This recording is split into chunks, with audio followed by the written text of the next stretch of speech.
కమేష్ కంటేకర్, ముంబైకి చెందిన 14 ఏళ్ల అనుభవం కలిగి ఉన్న గ్రాఫిక్ డిజైనర్, ఇటీవల తన లింక్డ్ఇన్లో ఉద్యోగం కోల్పోయి కొత్త ఉద్యోగం పొందటానికి ఎదురైన కష్టాలను పంచుకున్నాడు.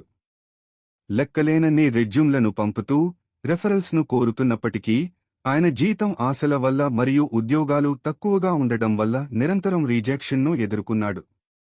మరొక ఉద్యోగం పొందడం కష్టం అనుకోవడంతో కమేష్ కంటేకర్ ఒక విభిన్న మార్గాన్ని ఎంచుకుని ఆటో రిక్షా నడపడం ప్రారంభించారు. ఆయన నిర్ణయం వైరల్ అయింది. అనేక లింక్డ్ఇన్ యూజర్లు ఆయన పట్టుదల, కష్టకాలంలో తగిన విధంగా మారడం పట్ల ఆయనను ప్రశంసించారు. కమేష్ కంటేకర్ కథ అనేక వృత్తివేత్తలతో అనుబంధిస్తుంది. వారు ఎదుర్కొనే సమస్యలను, ఉద్యోగాలు పొందడంలో ఎదురయ్యే అడ్డంకులను తెలిపింది.